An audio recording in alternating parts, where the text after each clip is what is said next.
Market ചെയ്യാൻ ഉദ്ദേശിച്ചത് Sunday ആദ്യമായിട്ട് റിലീസ് ചെയ്യുന്ന ഒരു മലയാള സിനിമ എന്നുള്ള രീതിയിലേക്കാണ് വന്നതെന്ന് തോന്നുന്നു. എല്ലാ പടവും വേറെ ദിവസങ്ങളിലാണല്ലോ വരുന്നത്. സൺഡേ ആരും കൊണ്ട് ഫിലിം വെക്കാറില്ല. അപ്പൊ പിന്നെ ആവട്ടെ സൺഡേ. ഭയങ്കര റോ ആയിട്ടുള്ള ഭയങ്കര റസ്റ്റിയാണ് അത് തോന്നുന്നുണ്ട്. എല്ലാം ഒരു ലോക്കൽ, പക്ഷേ ലോക്കലാണെങ്കിലും കാണാൻ ബ്യൂട്ടിഫുൾ രീതിയിലാണ് കൊറിയോഗ്രാഫി ചെയ്തേക്കുന്നത്. സ്വാഭാവികമായിട്ട് എ സർട്ടിഫൈഡ് വയലൻസ് ഫിലിം എന്ന് പറയുമ്പോൾ നമുക്ക് ഓർമ്മ വരുന്ന ഏറ്റവും വേഗത്തിൽ ഓർമ്മ വരുന്ന സിനിമ മാർക്കാണ്. എല്ലാവർക്കും കാണാം ബ്രോ, ഫാമിലിക്ക് എല്ലാവർക്കും കാണാം. ഈ സിനിമയുടെ ചിത്രീകരണ വേളയിലാണല്ലോ നിങ്ങളൊരു അസിസ്റ്റന്റ് ഡയറക്ടർ ഒരു വീഡിയോ ഷൂട്ട് ചെയ്യുന്നതും. എന്താണ് അതിന്റെ ആക്ച്വൽ കോർ? പുള്ളിക്കാരന് നമ്മുടെ കൂടെ വർക്ക് ചെയ്തൊരു ക്രൂ മെമ്പർ അല്ലേ പോട്ടെ. ഈ പൊങ്കാല എന്ന ടൈറ്റിൽ കുറച്ച് മിസ്ലീഡിങ് ആകുന്നുണ്ട്. ഫൈറ്റ് അല്ലെങ്കിൽ ഒരു അടി പരിപാടി ഉള്ളതുകൊണ്ട് പൊങ്കാല, ആ ഒരു റിലേഷൻ അല്ലാതെ വേറെ ഒരു റിലേഷനും ഇല്ല.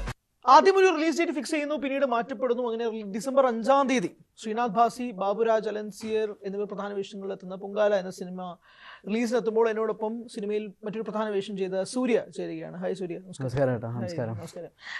സൂര്യയെ സംബന്ധിച്ചിടത്തോളം ഇതൊരു വളരെ നിർണായകമായ ഒരു സിനിമ, ഒരു നിർണായകമായ പ്രോജക്റ്റ്, നിർണായകമായ വേഷം, ഒരു വലിയ സ്റ്റാർ കാസ്റ്റ്. മീനിങ് ചേട്ടാ, ഇതൊരു പറഞ്ഞ പോലെ തന്നെ ഒരു ബിഗ് ഫിലിമാണ്. ബിഗ് ഫിലിം കൂടാണ്ട് ബിഗ് ബഡ്ജറ്റ് ഫിലിമാണ്. പ്ലസ് ഒരു റിയൽ സ്റ്റോറി, മീനിങ് റിയൽ ഇൻസിഡൻസിനെ വെച്ചിട്ടാണ് ഇതിൻ്റെ സ്ക്രിപ്റ്റും കാര്യങ്ങളും എല്ലാം പോയേക്കുന്നത്. അവിടെ ഇവിടെയൊക്കെ ഒരു ചെറിയ മസാലയും സ്പൈസും ഇട്ടതെന്നല്ലാതെ വലിയൊരു ഡിഫറൻസ് കൊണ്ടുവന്നിട്ടില്ല. ബിക്കോസ് ഞാൻ ആ ഏരിയ കൂടെ നടന്നു പോയാലും ഇവിടെ ഷൂട്ടിംഗ് നടക്കുകയല്ലേ പടത്തിൻ്റെ, അപ്പം ഏകദേശം കഥയും കാര്യങ്ങളൊക്കെ ഓൾറെഡി അവിടുത്തെ ഉള്ള ആൾക്കാർക്ക്, ഇപ്പോൾ ചെറിയയിൽ താമസിക്കുന്ന ആൾക്കാർക്ക് നല്ലോണം ഏകദേശം അവിടെ ഇവിടെയൊക്കെ അറിയാം. പക്ഷേ പിന്നെ നമ്മൾ സിനിമയാണല്ലോ, അപ്പം ഹീറോയിനെ ഗ്ലോറിഫൈ ചെയ്തിട്ടുണ്ട്. അപ്പം ഇഷ്ടംപോലെ അടിപൊളി പരിപാടികളാണ്. 10-12 ഫൈറ്റ് എന്ന് പറയുന്നത് ചെറിയ കാര്യമല്ല. പിന്നെ ഫൈറ്റ് ഇപ്പം കഴിഞ്ഞ ഒരു പ്രസ് മീറ്റിനായിരുന്നപ്പം അവർ ചോദിച്ചതെന്ന് വെച്ചാൽ 12 ഫൈറ്റ്സ് ഉണ്ട് ഇതിൻ്റെ അകത്ത്. പക്ഷേ അപ്പോൾ എല്ലാ ഫൈറ്റുകളും സെയിം അല്ലേ എന്നുള്ളൊരു ചോദ്യവും വന്നായിരുന്നു. അപ്പോൾ എനിക്ക് അതിന് പറയാമെന്ന് വെച്ചാൽ എല്ലാ ഫൈറ്റും പല ഫൈറ്റ് മാസ്റ്റേഴ്സാണ് ചെയ്തേക്കുന്നത്. ഇതിൻ്റെ അകത്ത് ഓൾമോസ്റ്റ് 3 to 4 ഫൈറ്റ് മാസ്റ്റേഴ്സ് ഉണ്ട്. രാജശേഖരൻ മാസ്റ്ററുണ്ട്, പിന്നെ നമ്മുടെ മാഫിയ ശശി സാറുണ്ട്. അപ്പോൾ എല്ലാ ഫൈറ്റ് മാസ്റ്റേഴ്സും ഡിഫറെൻ്റ് ആണ്. പിന്നെ ഇപ്പോൾ ഡാൻസിൻ്റെ അല്ലെങ്കിൽ കൊറിയോഗ്രാഫിയും കാര്യങ്ങളും ചെയ്ത കങ്കുവല മാസ്റ്ററാണ്, വിജയലക്ഷ്മി മാമാണ് ചെയ്തത്. അപ്പം യൂണിറ്റ് ബിഗാണ്, പ്രൊഡക്ഷൻ ഹൗസും ബിഗാണ്. സോ എല്ലാവരും അടിപൊളി പരിപാടി ആയിരിക്കണം. ഇനി ദൈവസഹായിച്ചിൻ്റെ റിലീസ് വരുമ്പോൾ അറിയാം എന്താണ് അവസ്ഥയെന്ന്. ഈ ചിത്രത്തിന്റെ ഷൂട്ടിംഗ് എന്നത് കുറേ നാളുകളായി നമ്മൾ കേട്ടുകൊണ്ടിരിക്കുന്ന കാര്യമാണ്. ഇത് മുൻപേ ഷൂട്ട് തുടങ്ങിയതാണ്. പിന്നെ എന്തുകൊണ്ടാണ് ഇതിങ്ങനെ ഒരു ഡിലേ വരാനുള്ളത്? അല്ല, ഓൾമോസ്റ്റ് ഷൂട്ടിംഗ് എനിക്കൊന്നൊരു 6 months or 5 months. ബിക്കോസ് ഇടയ്ക്കൊരു 2 to 3 സ്കെഡ്യൂൾ ബ്രേക്സ് വന്നായിരുന്നു. ബിക്കോസ് ബാസി ബ്രോ ബിസി ആയിരുന്നു, പുള്ളിക്കാരനും വേറെ പ്രൊജക്ട്സ് ഇതിൻ്റെ കൂടെ അഭിനയിക്കുകയായിരുന്നു. പിന്നെ ഇതിൻ്റെ അകത്തുള്ള ഇച്ചിരി ആൾക്കാർ ന്യൂ ആയിട്ടുള്ളവരാണ്. അപ്പം അവരെ സ്റ്റഡീസും കാര്യങ്ങളും ഉണ്ട്. അപ്പോൾ എല്ലാവരുടെയും ടൈമിങ്ങും കാര്യങ്ങളും ഒത്തു കിട്ടാനായിട്ട് ഇച്ചിരി ടൈം എടുത്തു. അപ്പോൾ അതുകൊണ്ടാണ്. അതായത് പ്ലാൻ ചെയ്തതിൽ നിന്നും വിപരീതമായിട്ട് മുന്നോട്ട് പോയിട്ടുണ്ട്. പ്ലാൻ ചെയ്തത് ഒരു എനിക്കൊന്നൊരു 2 months to 1.5 months ഇച്ചിരി കൂടി അങ്ങോട്ട്. ഇപ്പം റിലീസിന് എത്തുന്നത് ഡിസംബർ 5-ാം തീയതിയാണല്ലോ. ഡിസംബർ 5-ാം തീയതിയാണ്. ഇപ്പം 30-ാം തീയതിയാണ് വെച്ചത് ആദ്യം. അല്ല, 5-ാം തീയതി തന്നെയാണ് മുന്നേ പ്ലാൻ ചെയ്തത്. പിന്നെ ഇടയ്ക്ക് വെച്ച് 30-ാം തീയതി ആയി. പക്ഷെ നമുക്ക് സെൻസറിന്റെ പ്രശ്നം വന്നിട്ടാണ്. അതിലേക്ക് എനിക്ക് ഡീറ്റെയിൽ ആയിട്ട് വരണം. പക്ഷെ ആദ്യം ഞാൻ ചോദിക്കുന്നത്, ഇത് ഞായറാഴ്ച അങ്ങനെ എനിക്കിപ്പോഴും ഓർമ്മയുണ്ട്, നിങ്ങൾ മാർക്കറ്റ് ചെയ്യാൻ ഉദ്ദേശിച്ചത് സൺഡേ ആദ്യമായിട്ട് റിലീസ് ചെയ്യുന്ന ഒരു മലയാള സിനിമ എന്നുള്ള രീതിയിലേക്കാണ് വന്നതെന്ന് തോന്നുന്നു. പിന്നീട് ആ തീരുമാനം ഉണ്ടാവാനുള്ള ചേഞ്ച് ഈ സെൻസർ ഇഷ്യൂ ആണ്. അല്ല, അത് മാർക്കറ്റ് ഇപ്പൊ ബ്രോ പറഞ്ഞ പോലെ ഇപ്പൊ സൺഡേ പടം ഇറക്കാനായിട്ട് അത് മാർക്കറ്റിങ്ങിന്റെ മെയിൻ അല്ലായിരുന്നു. അത് സംഭവം വെച്ചാൽ ഓക്കെ, എല്ലാ പടവും വേറെ ദിവസങ്ങളിലാണല്ലോ വരുന്നത്. സൺഡേ ആരും കൊണ്ട് ഫിലിം വെക്കാറില്ല. അപ്പോൾ പിന്നെ ആവട്ടെ സൺഡേ റിലീസ് ചെയ്യാമെന്ന് വിചാരിച്ചു. പിന്നെ ഇത് പടവും വെച്ച് നമ്മൾ നോക്കുകയാണെങ്കിൽ ഇപ്പോൾ ബാസി ബ്രോൻ്റെ ഒരു എക്സ്പെരിമെൻ്റൽ ഫിലിമായിട്ട് നമുക്ക് പറയാം. ബിക്കോസ് എനിക്ക് തോന്നുന്നു ബാസി ബ്രോൻ്റെ ഒരു കരിയറിൽ പുള്ളിക്കാരൻ ഒരു ആക്ഷൻ ത്രില്ലർ സ്റ്റാർട്ടിങ് തൊട്ട് എൻഡ് വരെ ഒരു റോ പരിപാടി ഇതുവരെ പിടിച്ചിട്ടില്ല ബാസി ബ്രോ. നമ്മളെ മനസ്സിൽ ഒരു പടവും നമുക്ക് വരില്ല ഇപ്പോൾ ബാസി ബ്രോനെ ഇപ്പോൾ കരിയർ വെച്ച് നമ്മൾ നോക്കി പറയുകയാണെങ്കിൽ. സോ എല്ലാം കൊണ്ട് ഇതൊരു എക്സ്പെരിമെൻ്റൽ പരിപാടി ആയിരിക്കും. എങ്ങനെ എക്സ്പെരിമെന്റൽ? ഞാൻ ചോദിക്കുന്നത്, ഈ മാസ് ആക്ഷൻ റോ പടം എന്ന് പറയുന്നത് എക്സ്പെരിമെന്റൽ ആണ് ആ ജോണർ? അല്ലല്ല, ജോണർ എക്സ്പെരിമെന്റ് എന്നല്ല. ഇതിൻ്റെ അകത്ത് അഭിനയിക്കുന്ന ഇപ്പം നമ്മളെ മെയിൻ ഹീറോ എന്ന് പറയുന്നത് ശ്രീനാഥ് ഭാസി ബ്രോ ആണല്ലോ. ഇപ്പം പുള്ളിക്കാരൻ്റെ ഒരു സ്വാഗ് തഗ് ആ ഒരു പരിപാടി, ഇപ്പം ഞാനും ബിഗ് ഫാനാണ് ബാസി ബ്രോൻ്റെ. അപ്പം പുള്ളിക്കാരനെ എനിക്കും ലൈക്ക് ഞാനും കാണാനായിട്ട് വെയിറ്റ് ചെയ്യണം ഒരു ആക്ഷൻ പരിപാടി സംഭവം വരുമ്പോൾ. മീനിങ് ബാക്കിയുള്ള എല്ലാ ഹീറോസും നമ്മളെ ഇൻഡസ്ട്രിയിൽ നമ്മൾ ചെയ്യുന്നത് ഈ പരിപാടി ചെയ്യുന്നത് നമ്മൾ കണ്ടിട്ടുണ്ട്. So genre is not like എന്താ പറയുക, ജോണർ ഇപ്പോൾ ബ്രോ പറഞ്ഞ പോലെ ജോണർ ഒരു സ്പെഷ്യൽ പരിപാടിയൊന്നും അല്ല നമ്മളെ മലയാളം ഇൻഡസ്ട്രി വെച്ച് നോക്കുമ്പോൾ. പക്ഷേ ഇപ്പോൾ ബാസി ബ്രോവിനെ സംബന്ധിച്ച് നമ്മൾ നോക്കുമ്പോൾ it's A new thing. Because പുള്ളിക്കാരൻ ചെയ്യുന്നത് എല്ലാം വേറെ ഒരു കാറ്റഗറിയാണ്. ഒരു ഗാങ്സ്റ്റർ തഗ് ലൈഫ്, മീനിങ് കൂടുതൽ ഫൈറ്റ്സ് ഇൻവോൾവ് അല്ല സ്റ്റാർട്ടിങ് തൊട്ട് എൻഡ് വരെ. സോ ഒരു 12 അല്ലെങ്കിൽ 11 ഫൈറ്റ്സ് വരുമ്പോൾ ഇറ്റ്സ് എ ക്രേസി തിങ്. അത് വേറെ ഒരു രീതിക്കല്ലേ പോണത്. സോ അത് അങ്ങനെയാണ് ഞാൻ ഉദ്ദേശിച്ചത്. ഈ ഇതിന്റെ സ്ക്രിപ്റ്റിംഗ് പ്രോസസ് തൊട്ട് സൂര്യ വേറെ ആണോ? ലൈക്ക് ഇത് എങ്ങനെയാണ് ഇതിനകത്ത് ഇന്നാവുന്നത്? അല്ല, സ്ക്രിപ്റ്റ് ഇപ്പം ഞാൻ സത്യം പറഞ്ഞാൽ ബ്രോ സ്ക്രിപ്റ്റ് എനിക്ക് ഫുള്ളോടെ അറിഞ്ഞോളായിരുന്നു. ഞാൻ പ്രസ് മീറ്റിലും കേട്ടോ അലൻസിയറിനും ഇതിന്റെ സ്ക്രിപ്റ്റ് അറിയില്ല. എങ്ങനെ പിന്നെ നിങ്ങൾ സ്ക്രിപ്റ്റ് എനിക്ക് അറിഞ്ഞിരുന്നു ബ്രോ. ബിക്കോസ് നമ്മളെ ഡയറക്ടർ ബില്ലേട്ടൻ ആണ് സത്യം പറഞ്ഞാൽ മെയിൻ. ബിക്കോസ് പുള്ളിക്കാരന് script A to Z view point എല്ലാ കാര്യങ്ങളും പുള്ളിക്കാരന് അറിയാമായിരുന്നു. അപ്പം നമുക്ക് സംഭവം എന്ന് വെച്ചാൽ ഇപ്പം ബ്രോ വിചാരിക്കും നമുക്ക് സ്ക്രിപ്റ്റ് അറിഞ്ഞുകൂടാത്തതുകൊണ്ട് നമുക്കത് പാടായിരുന്നു എന്ന്. പക്ഷെ അങ്ങനെയല്ല ബ്രോ. ഇപ്പോൾ ഒരു സീനിന് നമ്മൾ വന്ന് നിൽക്കുമ്പോൾ സീൻ ചിലപ്പോൾ ഒരു 5 മിനിറ്റേ കാണുള്ളൂ. പക്ഷെ ബില്ലേട്ടൻ നമ്മളെ ഡയറക്ടർ ചേട്ടൻ നമ്മളടുത്ത് ആ സീൻ ഒരു 1 hour നമുക്കത് പറഞ്ഞു തരും. ഇതാണ് മോഡ്, ഇവിടെ നിന്നാണ് വരുന്നത്. ഇപ്പോൾ ഒരു ക്യാരക്ടറിൻ്റെ ഇപ്പോൾ ഒരു 5 കാര്യം അറിഞ്ഞാൽ മതി. എവിടെ നിന്നാണ് മുന്നേ ഇപ്പോൾ പ്രീവിയസ് ഇപ്പോൾ ഒരു കണ്ടിന്യൂസ് സീനാണെങ്കിൽ എവിടെ നിന്നാണ് നമ്മൾ വരുന്നത്, നമ്മൾ ആരെയാണ് കാണാൻ പോണത്, എന്ത് എക്സ്പ്രഷൻ ക്യാരി ചെയ്യണം, എന്താണ് നമ്മളെ എന്താ പറയുക ഒരു ആ സീൻ കൊണ്ട് നമ്മൾ എന്താണ് അച്ചീവ് ചെയ്യുന്നത്. ഈ പാർട്ടുകളെല്ലാം ഒരു ഡയറക്ടർ ചേട്ടൻ പറഞ്ഞു തരുമ്പോൾ ഇത്രയും മതി. അപ്പോൾ എല്ലാ സീനിനും ചേട്ടൻ മുന്നിൽ നിന്നും ഫ്രണ്ടിൽ നിന്നും എല്ലാത്തും നമുക്ക് A to Z കാര്യങ്ങൾ പറഞ്ഞു തരുന്നുണ്ട്. ഇപ്പോൾ എനിക്ക് മാത്രമല്ല, ഇപ്പോൾ ഇതിൻ്റെ അകത്ത് അഭിനയിച്ച യാമിക്കായിരിക്കും ആണെങ്കിലും, നടി നമ്മളെ ആക്ട്രസിനാണെങ്കിലും, ബാസി ബ്രോനാണെങ്കിലും, പിന്നെ അലൻസിയർ അങ്കാളിനാണെങ്കിലും എല്ലാവർക്കും അങ്ങനെ തന്നെയായിരുന്നു ട്രീറ്റ്മെൻറ്റ്. സോ സ്ക്രിപ്റ്റ് ഫുള്ളോടെ അറിഞ്ഞിടാത്തതുകൊണ്ട് ഒരു ഡിസഡ്വാൻറ്റേജ് ആയിട്ട് തോന്നിയില്ല. എത്ര ദിവസം നീണ്ടു നിൽക്കുന്നതായിരുന്നു ഷൂട്ട് ബ്രോ? എനിക്ക് കറക്റ്റ് ഒരു 60-55 ഡേയ്സ് പോയി ഓൾമോസ്റ്റ്. ഓക്കെ. ഈ ഡേറ്റ് ഇപ്പം December 5th എന്നുള്ള ഡേറ്റിലേക്ക് ഞാൻ വരാം. പ്രത്യേകിച്ച് സിനിഫൈലാണെന്ന് ഞാൻ വിശ്വസിക്കും. ഒരു സിനിമ ആയിരിക്കുമല്ലോ. അപ്പോൾ December 5 തന്നെ ഒരുപാട് ക്ലാഷ് റിലീസുകൾ വരുന്നുണ്ട്. ഇപ്പം മമ്മൂക്ക ചിത്രം വരുന്നുണ്ട് കളങ്കാവൽ. അതും ആദ്യം 27 ഡേറ്റ് മാറിയതാണ്. 27 പ്ലാൻ ചെയ്തത് പിന്നീട് 5 മാറ്റുന്നതാണ്. രൺവീർ സിംഗിന്റെ ദുരന്തർ വരുന്നുണ്ട്. ആൻഡ് തെലുങ്കിൽ നിന്ന് നന്ദമുരി ബാലകൃഷ്ണയുടെ അഖണ്ഡയുടെ 2ാം അത്ര സിനിഫയിലല്ല ബ്രോ. ഞാൻ നമ്മൾ നോക്കാറുള്ളത് നമ്മൾ സിനിമകൾ കാണുന്നതനുസരിച്ച്. അപ്പം ഞാൻ ചോദിക്കുന്നത് വലിയ പടങ്ങളാണ് വരുന്നത്. ഞാൻ പറയുന്നത് ബേസ് ഓഫ് ബഡ്ജറ്റ് ഒന്നും വെച്ചിട്ടല്ല ഞാൻ പറയുന്നത്, അവരുടെ അഭിനയിക്കുന്ന സ്റ്റാർസിനെ വെച്ചിട്ടാണ് ഞാൻ പറയുന്നത്. നന്ദമുരി ബാലകൃഷ്ണ, രൺവീർ സിംഗ്, മമ്മൂക്ക, അവരവരുടെ ഇൻഡസ്ട്രിയിൽ ടോപ്പായിട്ട് നിൽക്കുന്ന ആളുകൾ. ഇവരെ ഫിലിം വെച്ച് നമ്മൾ ഒരിക്കലും ഞാൻ കംപ്ലീറ്റ് ചെയ്തില്ല. ഞാൻ ചോദിക്കുന്നത് പൊങ്കാലയും ആ റിലീസ് ഡേറ്റിന് വരുമ്പോൾ സ്വാഭാവികമായിട്ട് ഞാൻ ചോദിക്കാൻ ഉദ്ദേശിക്കുന്നത് ആദ്യം ഏത് പടത്തിന് പോകണോ ഇതൊന്നുമല്ല. ഞാൻ ചോദിക്കുന്നത് തിയേറ്ററുകളുടെ എണ്ണം, സ്ക്രീനുകളുടെ എണ്ണം മാക്സിമം എത്ര വരെ കിട്ടും എന്നുള്ളതായിരിക്കുമല്ലോ നിങ്ങളുടെ ഒരു പ്രതീക്ഷ. ഇപ്പോൾ സൺഡേ റിലീസ് വയ്ക്കുമ്പോഴേക്കും അതൊരു സോളോ റിലീസ് ആയിരുന്നു. ബട്ട് ഇത് വരുമ്പോഴേക്കും ഇതൊരു ക്ലാഷ് റിലീസാണ്. ആൻഡ് ഈ 3 ഇൻഡസ്ട്രികളും സിനിമകൾ വരുന്നത് കൊണ്ട് തന്നെ തിയേറ്റേഴ്സ് ഒരുപാട് അവരും എടുത്തുകൊണ്ട് പോകുമല്ലോ. നിങ്ങൾക്കുള്ളൊരു സ്പേസ് എത്രമാത്രം 5-ാം തീയതി നിങ്ങൾക്ക്? നമ്മൾ വലിയൊരു ടെൻഷൻ അല്ലായിരുന്നു ഓക്കെ ക്ലാഷ് റിലീസ് ആവുന്നതിൽ. പിന്നെ വിചാരിച്ചു ഓക്കെ 30th മുന്നേ പോകാമെന്ന് വിചാരിച്ചത്. അതും സോളോ ഫിലിം ആവട്ടെ എന്നുള്ള രീതിയല്ല നമ്മൾ വിചാരിച്ചതെന്ന് വെച്ചാൽ, ചില ഇതിൻ്റെ അകത്ത് ദീപു എന്ന് പറഞ്ഞ നമ്മളെ പ്രൊഡ്യൂസർ മെയിൻ ചേട്ടൻ, പുള്ളിക്കാരന് ദുബായിലേക്ക് തിരിച്ചു പോയാലേ പറ്റുള്ളൂ എന്ന് പറഞ്ഞായിരുന്നു. ബിക്കോസ് പുള്ളിക്കാരൻ എന്തോ ബിസിനസ്സിൻ്റെ മീറ്റിങ്ങും കാര്യങ്ങളും. അപ്പോൾ അത് കാരണം നമ്മൾ വിചാരിച്ചു ഓക്കെ വൈ നോട്ട്, ഇപ്പം പ്രൊജക്റ്റ് ഫിനിഷ്ഡ് ആണ്, കാര്യങ്ങളെല്ലാം നമ്മൾ റെഡിയാണ്. നമ്മളെ സോങ്സ് ഓൾമോസ്റ്റ് ഇപ്പോൾ 5 songs നമ്മൾ 2 songs റിലീസ് ചെയ്തിട്ടുള്ളൂ.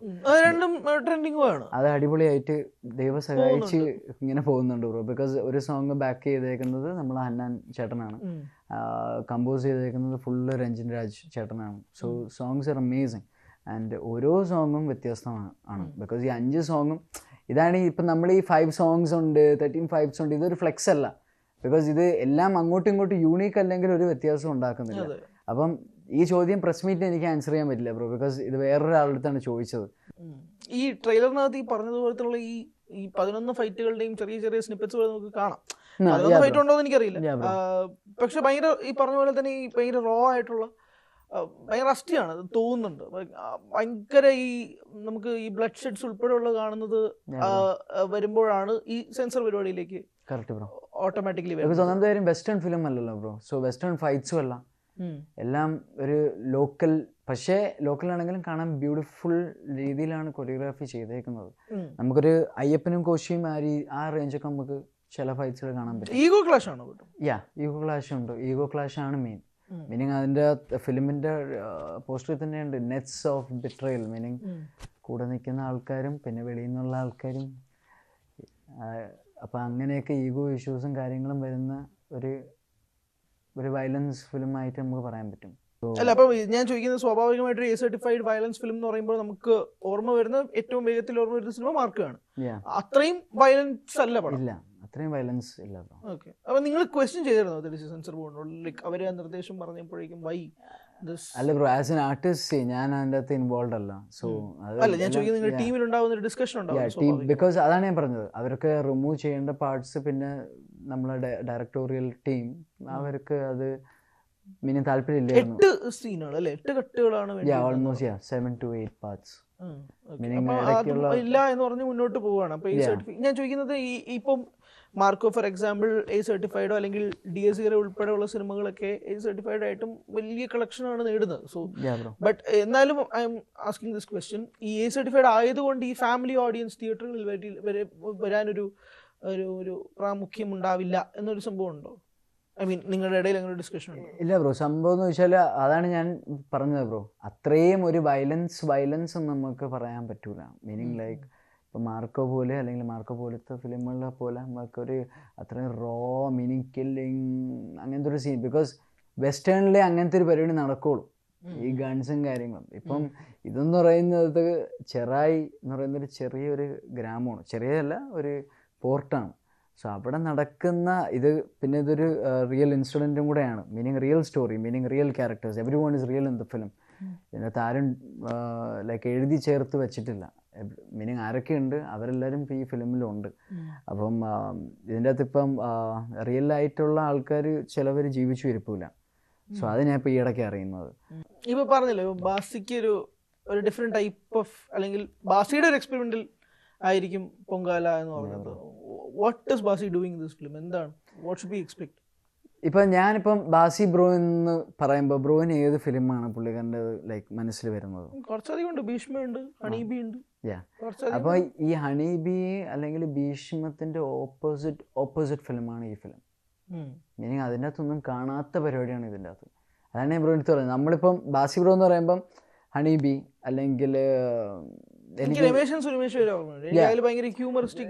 ഫുൾ ഒരു താഗ് ജോക്ക്, മീനിങ് ഒരു സർക്കാസം പരിപാടിയാണ്. ലൈക്ക് നോർമലി ബാസി ബ്രോൻ്റെ ഇപ്പം നമ്മൾ ഫിലിംസ് എടുക്കുമ്പം ആൻഡ് എല്ലാവർക്കും അത് ഇഷ്ടപ്പെടും, because like we all can relate to that.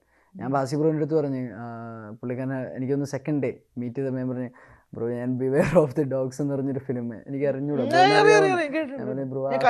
ആ ഫിലിം ഞാൻ കുറെ പ്രാവശ്യം ഇരുന്ന് കണ്ടിട്ടുണ്ട്, ബിക്കോസ് അത് എൻ്റെ 9ാം ക്ലാസ്സിലാണ് റിലീസാവുന്നത്. സോ ആ ടൈമിനൊക്കെ അത് തന്നെ meaning like free flirting and you know like പുള്ളിക്കാരൻ പെർഫ്യൂമിൻ്റെ പേരൊക്കെ ഏത് ഫീമെയിൽ പാസ്സായി പോയാലും പെർഫ്യൂമിൻ്റെ പേരൊക്കെ പറയുന്ന that was a cool thing back then. Even now it's a cool thing, but then ആ പടം ഞാൻ കുറേ പ്രാവശ്യം കണ്ടിട്ടുണ്ട് ആ ടൈമിന്. അപ്പം ഞാൻ ബ്രോൻ്റെ അടുത്ത് പറഞ്ഞപ്പോൾ ബ്രോ എൻ്റെ അടുത്ത് ചിരിച്ചിട്ട് പറയാവും, അതൊക്കെ പടമാണ് ബ്രോ എന്ന് പറഞ്ഞിട്ട്. സോ ഇപ്പം അങ്ങനത്തേക്കൊരു മൂവീസ് മീനിങ് ലൈക്ക് ആക്ഷൻ ചെയ്തിട്ടില്ലെന്നല്ല. ഇപ്പം ഭീഷ്മപർവ്വത്തിലാണെങ്കിൽ ആക്ഷൻ ഉണ്ട്, പക്ഷെ അത് മിനിമലാണ്. അത് Basi bro central character meaning centre of പരിപാടി ആവുന്നില്ല ഈ ഭീഷ്മപർവ്വത്തിൽ. പക്ഷെ ഇതെന്ന് വെച്ചാൽ ബാസി ബ്രോനെ തകർത്ത് വേറൊരു ആള് മീനിങ് ഷോ സ്റ്റീൽ ചെയ്യുന്നില്ല. മീനിങ് പുള്ളിക്കാരൻ തന്നെയാണ് A to Z from start to end. So അതാണ് ഞാൻ പറഞ്ഞത് ബ്രോ, നമുക്ക് ലൈക്ക് ഞാനും വെയിറ്റിംഗ് ആണ്. So how it will be and how people are going to take that as meaning he has got lot of fans out there. ഈ സിനിമയുടെ ചിത്രീകരണ വേളയിലാണല്ലോ നിങ്ങളൊരു അസിസ്റ്റന്റ് ഡയറക്ടർ ഒരു വീഡിയോ ഷൂട്ട് ചെയ്യുന്നതും ക്ലൈമാക്സിന്റെ ഡയറക്ടർ വ്യക്തിയെ പുറത്താക്കുകയും ചെയ്യുന്നതും അങ്ങനത്തെ ഒരു സംഭവം ഉണ്ടാവുന്നുണ്ടല്ലോ. എന്താണ് അതിന്റെ ആക്ച്വൽ കോർ പരിപാടി നടന്നത്? What happened on that day? Bro സംഭവം വെച്ചാൽ ഞാൻ ഈ ഇഷ്യൂ നടക്കുമ്പോൾ ഞാനും വെളിയിൽ പഠിച്ചുകൊണ്ടിരിക്കുക. സോ ഞാൻ രാവിലെ എണീറ്റപ്പോഴാണ് ഈ ന്യൂസ് ഇങ്ങനെ വാട്സാപ്പിൽ മീനിങ് ലിങ്ക് നമ്മളെ മൂവി ഗ്രൂപ്പിൽ എന്തായാലും വരുമല്ലോ.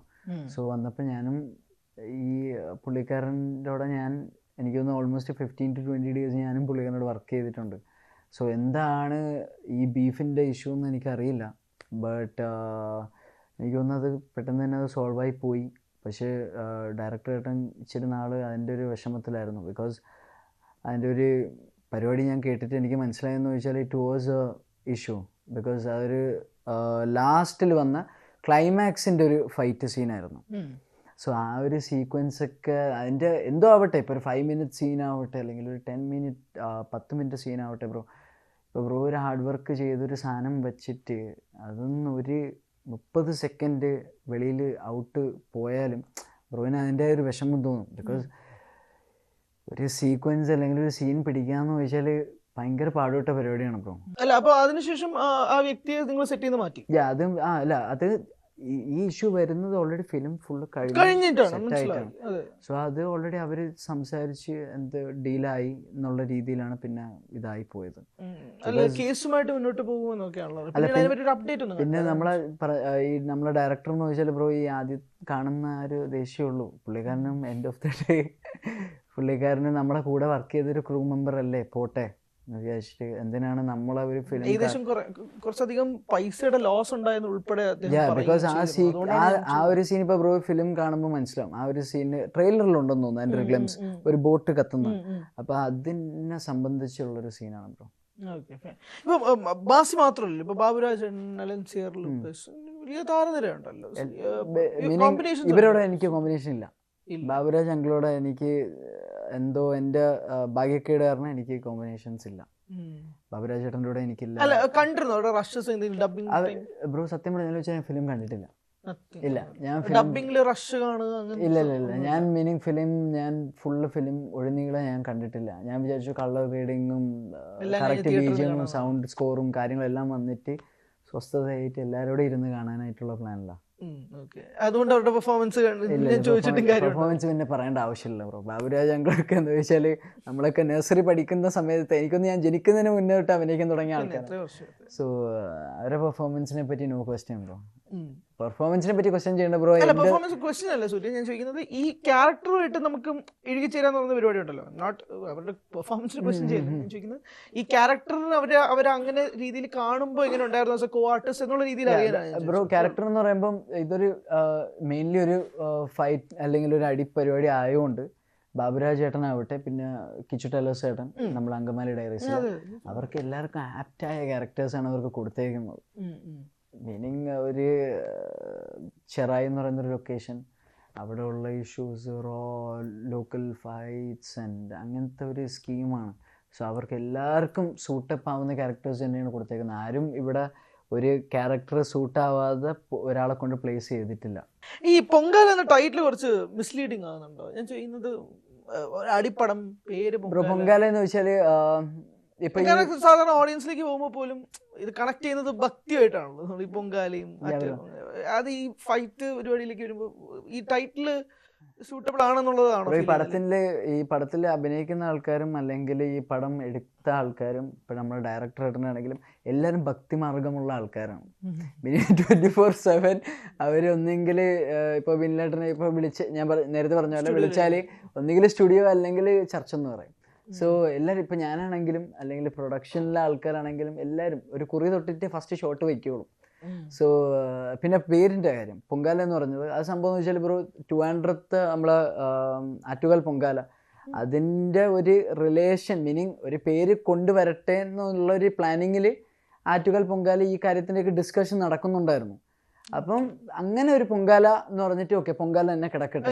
ഈ ടൈറ്റിൽ ഈ സിനിമയായിട്ട് എന്തെങ്കിലും ബന്ധം? ഇല്ലല്ല, ടൈറ്റിലും സിനിമ മീനിങ് ആറ്റുകാൽ പൊങ്കാലയും നമ്മളെ പടവുമായിട്ട് ബന്ധമില്ല. ഞാൻ ചോദിക്കുന്നത് പൊങ്കാല എന്ന ടൈറ്റിലും ഈ പടവുമായിട്ട് എന്തെങ്കിലും ബന്ധമോ സാമ്യമോ? നമ്മൾ ഈ പൊങ്കാല ഇടണമെന്നൊക്കെ കേട്ടിട്ടില്ലേ നമ്മള്, ഒരു സ്ലാങ് പറയുമല്ലോ, നമുക്ക് അവനെ പൊങ്കാല ഇടണം. അപ്പൊ ആ ഒരു സംഭവം ഫൈറ്റ് അല്ലെങ്കിൽ ഒരു അടി പരിപാടി ഉള്ളതുകൊണ്ട് പൊങ്കാല, ആ ഒരു റിലേഷൻ അല്ലാതെ വേറെ ഒരു റിലേഷനും ഇല്ല. ഇല്ല ഇല്ല അങ്ങനെയല്ല. ഈ സൂര്യ അടുത്ത് അല്ലാണ്ട് പേഴ്സണലി ചോദിക്കുന്നതാണ്, ഈ how do you rate this ഇതുപോലത്തെ ഒരു മാസ് ആക്ഷൻ പടങ്ങൾ? ഞാൻ പറയുന്നത് മലയാളത്തിൽ വെച്ച് മാത്രമാണ് ഞാൻ സംസാരിക്കുന്നത്.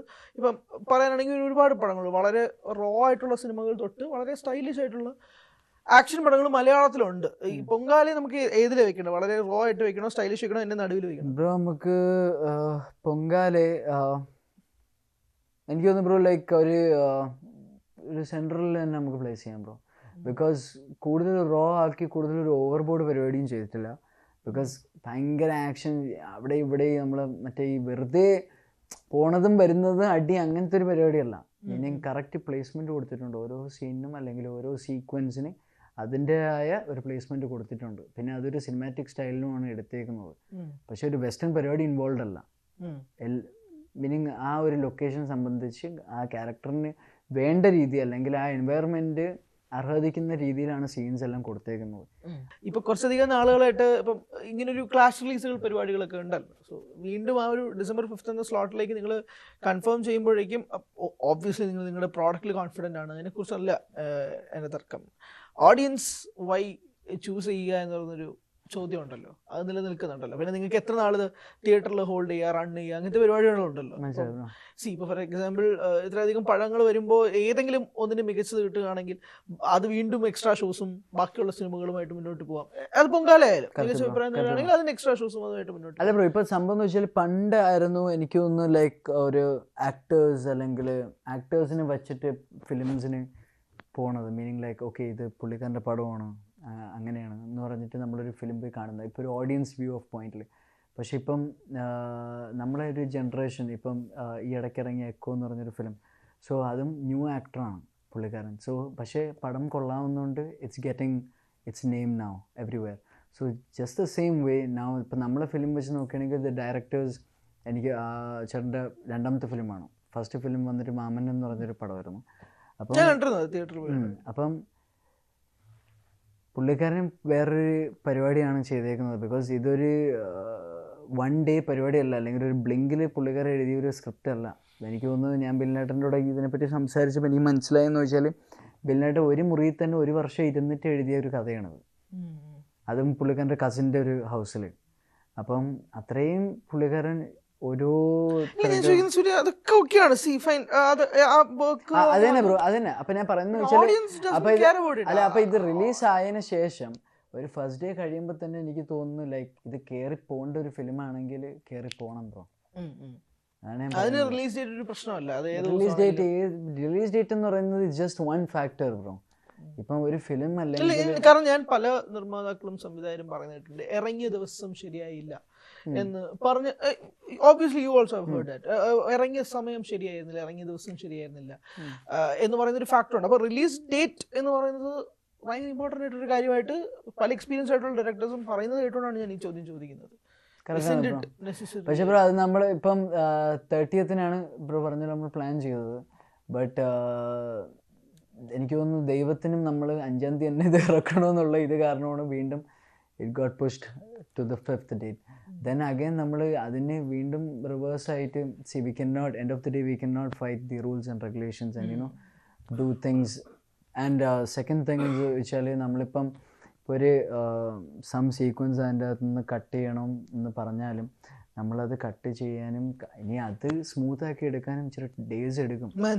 ഇറ്റ്സ് നോട്ട് നമ്മളിപ്പോൾ മൊബൈലിൽ കയറിയിട്ട് എഡിറ്റ് ചെയ്യുന്നൊരു സ്കീമാണല്ലോ. So it's takes time, everything takes time. Because അത്രയും വൃത്തിക്കല്ലേ A to Z കാര്യങ്ങൾ ചെയ്തേക്കുന്നത്. സോ അതുകൊണ്ടാണ് പിന്നെ മൂവിയിലെ പ്രൊഡക്ഷൻ സൈഡും വിചാരിച്ചത് ഒരു 2 to 3 days ഗ്യാപ്പ് ഇട്ടിട്ട് വർക്കും കൂടെ മീനിങ് ഇച്ചിരി കൂടെ ഒന്ന് പോളിഷ് പരിപാടി ചെയ്തിട്ട് അവർക്കും കൂടെ നമ്മളെ സെൻസർ ബോർഡിനും കൂടെ ഒരു പ്രശ്നം വരാത്ത രീതിയിൽ അവരും കൂടെ അക്സെപ്റ്റ് ചെയ്യുന്ന രീതിയിൽ ഒന്ന് ചെയ്ത് പരിപാടിയൊക്കെ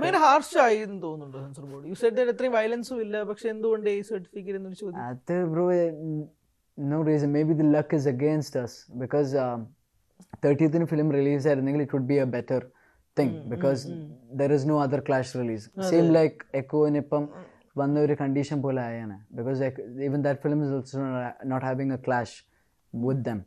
സോ അതേപോലെ മീനിങ് ആകെ ഒരു ഫിലിമല്ലേ ഉള്ളൂ. അതേപോലെ നമുക്കും ഇച്ചിരി ബെറ്റർ ആയിരുന്നു. വിലായത് ബുദ്ധ റിലീസ് ചെയ്തിരുന്നു. മീനിങ് ഒരു ക്ലാഷ്, മീനിങ് ഒരു ഫിലിം. ഇപ്പം നമുക്കെന്ന് വെച്ചാൽ ബ്രോ പറഞ്ഞാൽ ഓൾമോസ്റ്റ് 5 to 6 മൂവീസ് ഉണ്ട്. അപ്പം അതെല്ലാം അടിച്ച് മേടി പോകണം. സോ പക്ഷേ bro end of the day ഇപ്പം ബാസി ബ്രോനാണെങ്കിലും പുള്ളിക്കാരൻ്റെ ഹാർഡ് കോർ ഫാൻസ് ഉണ്ട്. ഞാനൊരു ഹാർഡ് കോർ ഫാനാണ്. സോ കയറി പോണ്ടതാണെങ്കിൽ ബ്രോ സെറ്റ് ആവും. ഞാൻ എൻ്റെ ഒരു ആശങ്ക പങ്കുവെച്ചു. അതൊന്നുമില്ല ബ്രോ. ഇപ്പൊ ബ്രോ പറയുന്ന പോലെ വേറെ ആൾക്കാരും കാണും why it's changing. Even I had the same thought.